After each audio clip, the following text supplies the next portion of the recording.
같습니다. 네, 다음 주 부탁드리겠습니다.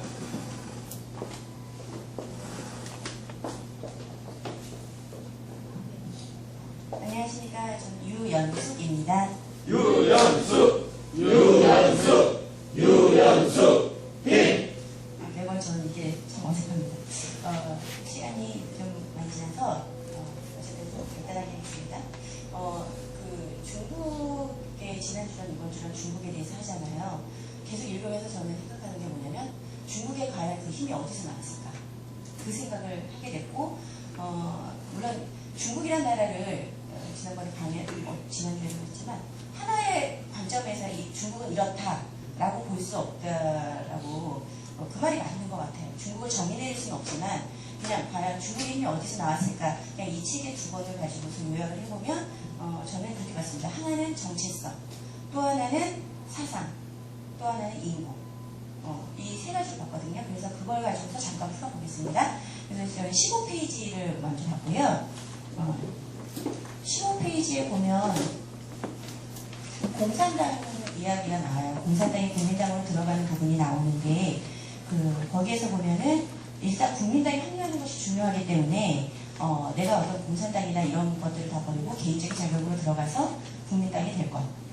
그래서 어떻게 보면 이때는 자신의 색채나 이런 것들을 다 버린 것처럼 보이죠. 그런데 뒤에 보면은 61페이지를 보면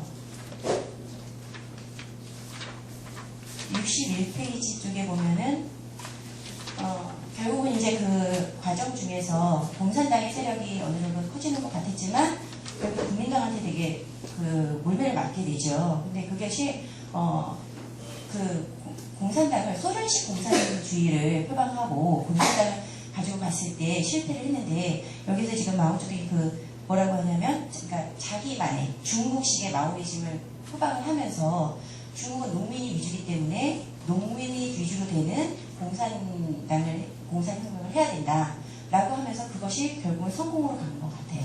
그래서 중국이라는 나라가 일본에서도 그랬지만 어떤 외국적인 것들이나 이런 것들을 받아들이기는 하지만 결국은 그것을 다 버리고 소련식으로 했을 때는 결국 실패를 했고 자신만의 정체성을 다시금 회복을 해서 그걸 가지고 다시 접목을 시키고 적용을 시켰을 때 그것이 결국 성공하지 않았나 라는 것을 보면서 우리가 정체성이라는 것에 대해서 다시 한번 생각을 해볼 필요가 있겠다라는 것을 했고요.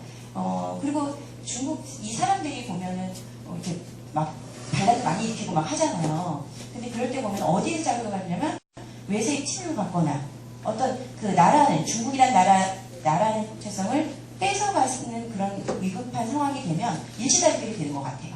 그래서 이 사람들은 굉장히 그 부분에 대해서 중요하게 생각하고 있구나라는 생각을 하게 됐습니다. 여기까지는 제가 봤던 부분들이고요. 저희가 이제 그 조에서 토론을 하면서 나왔던 이야기 중에서 사상이라는 거를 중요하게 생각했다라는 이야기가 좀 있었어요. 그래서 전쟁이 다 사상 전쟁이고 그래서 이제 그런 사상 이야기가 나왔는데 이 중국이 사실 이제 수능부터 해서 그 다음에 장제수도 다 나오지만 동시어핑 해갖고 가잖아요. 마오쩌둥하고 동시어핑 가는데 그 시대별로 조금 주장했던 말이 좀 다른 것 같기는 해요. 근데 이제 그 신뢰 위주로 갈 수 있었던 것이 그 근본 바탕에 사상이 바탕이 되어 있었기 때문에 그쪽으로 갈 수 있었지 않느냐. 그래서 저는 그렇게 생각했던 게 뭐냐면 시대에 맞는 사상이나 지도자가 필요하다. 그 민심이 요구하는 국민들이 요구하는 바가 무엇인지 국민의 필요성이라든지 이런 것들을 살펴서 그 시대에 맞는 사상을 표방을 하고 민심들을 하나를 다 이끌어서 나아갈 때 그런 지도자가 나왔을 때 그런 모든 혁명들이 성공하지 않았을까라는 생각을 했어요. 그래서 장제스가 실패한 이유가 말씀하셨듯이 민심을 돌아보지 않았기 때문에 실패를 했고 그래서 우리나라의 민심은 천심이다라는 생각을 좀 했고요. 그러면 우리나라는 어떤가라는 거 적용을 좀 해봤습니다.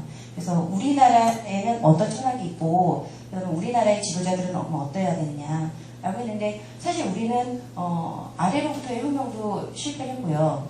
그러니까 역사 그냥 쭉 보면은 아래로부터의 혁명도 동학혁명, 농민운동도 실패했고 위로부터의 개혁도 사실 성공했다라고 볼 수가 없어요. 외세가 들어오면 그 외세에 휘둘렸고 그래서 우리만의 정체성을 제대로 가지고 간 적이 별로 없다는 생각이 좀 들었어요. 물론 좋은 것들, 지금 한류라든지 이런 것들도 있기는 하지만, 그래서 지도자가 어떤 철학을 가지고 있느냐, 이것을 우리가 판단하는 것이 굉장히 중요하고, 그러려면 그 사람이 결국 그런 사상들이 어디서 나오느냐, 그 사람이 무슨 책을 읽고 있느냐, 그것이 중요하지 않을까라는 생각을 했습니다. 그래서 제가 요즘에 읽고 있는 그 대통령의 글쓰기에서 보면은 김대중 대통령이나 노무현 대통령, 제가 살아계실 때 좋아했던 분들은 아니지만 하여튼 두 분은 독서를 굉장히 많이 하신 분들이고 자기 나름대로의 사상과 철학이 있으셨어요. 그래서 우리나라를 어떤 나라를 만들겠다, 어떻게 이끌겠다. 또 우리가 많이 욕을 하거나 그렇게 하지만 우리 전대의 그 앞서 있었던 대통령들은 각자 그 시대에 맞는 자신만의 사상이 있었어요. 이승만 대통령 욕을 하지만 이승만 대통령은 반공주의라는 철저한 그런 부분들이 생각이 있었고, 근데 요즘의 대통령은 과연 어떤 사상을 갖고 있을까? 그걸 어느 국민도 별로 관심을 갖지 않고 그 국민들이 무관심 속에서 그 사상이 없는, 철학이 없는 대통령이 우리나라를 이끌어갔을 때 우리나라의 미래가 과연 어떻게 될 것인가, 이런 생각을 좀 해봤습니다. 그래서 앞으로 대통령 선거를 할 때 대선 토론할 때 독서 토론하고, 그 다음에 그 대통령들이 읽는 책이 무엇인지 우리가 관심을 갖고 보고, 또 연설이라든지 연설하는 걸 저는 대충 들었어요. 근데 그 대통령의 글쓰기에 보면 노무현 대통령하고 김대중 대통령이 연설을 했을 때 그 부분을 다 이렇게 인용을 해서 이렇게 해놨거든요. 그걸 읽고 되게 마음이 먹먹했어요. 우리에게 좋은 지도자가 있었는데 그걸 제대로 알아보지 못한 국민들, 그 국민 안에 내가 있었고 나도 똑같이 돌팔매질을 했구나. 그래서 우리 아이들한테 지금 자라는 세대나 또 다시 우리는 대선 그 토론을 볼 것이고 우리가 대통령을 또 뽑아야 되는데, 그럴 때는 우리가 과연 어떤 지도자를 뽑아야 되냐. 현명한 국민이 되려면 그 대통령을 판단할 수 있어야 되는데, 그런 방법이 저는 독서라는 것을 발견했어요. 무슨 책을 읽고 있느냐가 그 사람의 사상이고, 그래서 그 사람의 사상을 보고 토론대회도 독서 토론도 하고 그런 걸 좀 건의를 많이 했으면 좋겠어요. 그래서 그걸로 뽑았을 때 우리나라도 좋은 지도자, 좋은 사상을 갖고 있는 지도자를 뽑으면 우리나라의 미래도 결코 어둡지 않을 것이다. 저는 그렇게 생각했습니다.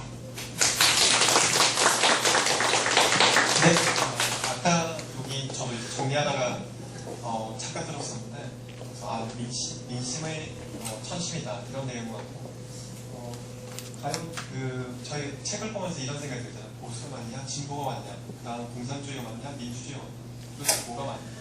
시대에 따라서 어떤 건 맞기도 하고 틀리기도 하고, 그리고 그 사람들이 나라를 사랑하지 않는 것도 아니고 나라를 위해서 전부 다 한다는데 뭐가 맞는 건지, 그런 걸 생각하면서 참 지식이라는 게 참 중요하구나, 그런 것들을 많이 그래가지고 우리가 지식을 배우는 것들이 왜 배워야 되는가, 그런 부분을 살펴볼 때 약한 사람들을 이끌어주는 것, 약한 사람들을 지켜주기 위해서 우리가 지식을 배워야 되고, 리더라면 아까 뭐가 필요하냐, 다른 세간을 가지고 그 다음 이 사람들이 이끌 수 있는 어떤 힘과 지식을 가지고 있는 것, 그런 것들이 필요하고, 또 리더만 잘하는 게 아니고 또 우리 국민들은 뭘 가지고 있어야 되냐, 그 리더자들이 옳은 것을 선택하냐, 안 그러면 옳지 않은 것을 선택하냐, 참과 진리를 구별할 수 있는 어떤 지식이 필요하지 않나, 그런 생각들을 책을 보면서 저도 잠깐 생각했던 것 같습니다. 네, 발표 감사합니다. 그 다음 부분 드리겠습니다.